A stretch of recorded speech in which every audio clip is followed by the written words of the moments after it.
విజయ్ నిన్న ప్రమాణ స్వీకారం చేసిన తర్వాత సాయంత్రం మంత్రులకి దిశానిర్దేశం కూడా చేశాడు. ప్రభుత్వం వచ్చేసింది, ఆట ఆడదాం, పాట పాడదాం, ఇక మనకు తిరుగులేదు అనుకునే రాజకీయాలకి చేయొద్దు. అధికారం ఉంది కాబట్టి అహంకారాన్ని ప్రదర్శించొద్దు. దయచేసి ప్రభుత్వాన్ని పరిపాలిద్దాం. ప్రజలకు ఏమేమి కావాలో నిత్యావసర వస్తువులు, అత్యవసరమైనటువంటివి, మౌలిక సదుపాయాలు ఇవన్నీ చాలా నీట్గా పద్ధతిగా ఇద్దాం. మహిళలకి భద్రత కల్పిద్దాం.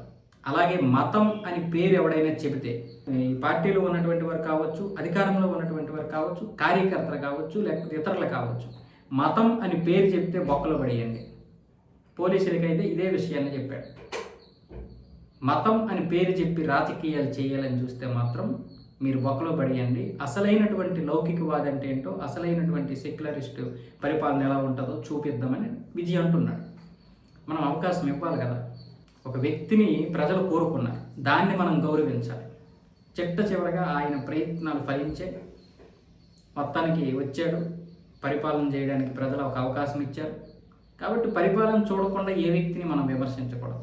నిజంగా మతం అని పేరు చెప్తే బొక్కలు వేసేయండి అని అన్నం, దాన్ని పరిపాలించడం, దాన్ని ఆచరించడం, ఇంప్లిమెంటేషన్ చేస్తే అంతకంటే ఏం కావాలి? మనం ఏ మతానికి వ్యతిరేకం కాదు, మన ధర్మమే అది చెప్పింది.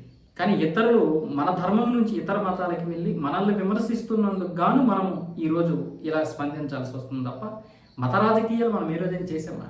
మతం గురించి మనం ఏ రోజైనా మాట్లాడతామా? అసలు హిందువులకి మతం గురించి మాట్లాడే సమయం ఉన్నా, లేదా ఆ అవగాహన ఉన్నా, ఈరోజు అసలు మతం మారాల్సినటువంటి అవసరం ఇతరులకి ఏమొస్తుంది? ఈరోజు క్రిస్టియన్కి అలా పెరిగిపోతా, ముస్లిం అలా పెరిగిపోతారా? వాస్తవంగా చెప్పాలంటే హిందువుల్లో మతం గురించి, అంటే మన ధర్మం గురించి అంత అవగాహన ఉంటే, మత రాజకీయాలు చేయాలనుకుంటే, లేదా మతతత్వ వ్యాఖ్యలు చేయాలనుకుంటే, వీళ్ళు ఎవడైనా వచ్చి సువార్త ప్రకటించగలడా, శవార్త ప్రకటించగలడా, లేకపోతే ఇంకేదైనా వార్త ప్రకటించగలడా, లేకపోతే లవ్ జిహాద్ చేయగలడా? ఎవడైనా మనలో అంత అవగాహన ఉంటే. అది లేక కదా ఇంత జరుగుతోంది. అంటే మనకి పట్టదు, అది మనకి ధర్మమే పట్టదు, మతం అనే దానికి మనం దూరం. అందుకే వీళ్ళందరూ వచ్చి ఈ విధంగా మనల్ని గద్దలు తన్నుకులిపోయినట్టుగా కోడి పిల్లలు ఎలాగైతే తీసుకెళ్ళిపోతారో అలా తీసుకెళ్ళిపోతున్నారు. వాళ్ళందరూ గొర్రె బిడ్డలు అయిపోతున్నారు. సరే, అది వేరే విషయం. అంటే టార్గెట్ ఇలా పెడుతున్నారు అంటే వాస్తవంగా ఎక్కడ సమస్య ఉందనేది కనుక్కోవాలి.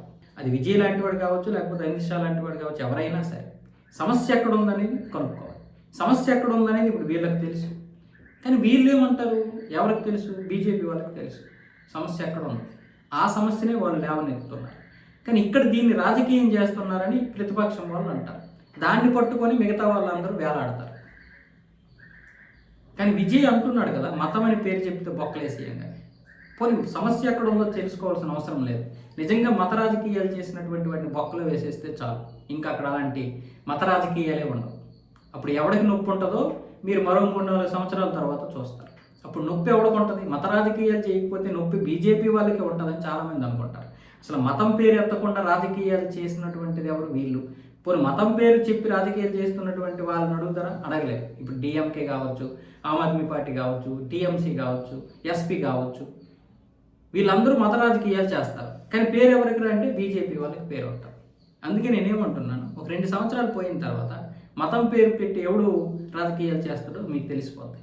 వాస్తవంగా అలాంటి న్యూట్రల్ వ్యక్తిగా, సెక్యులర్వాదిగా, లౌకికవాదిగా విజయ్ ఉంటే అంతకంటే ఏం కావాలి మనకి?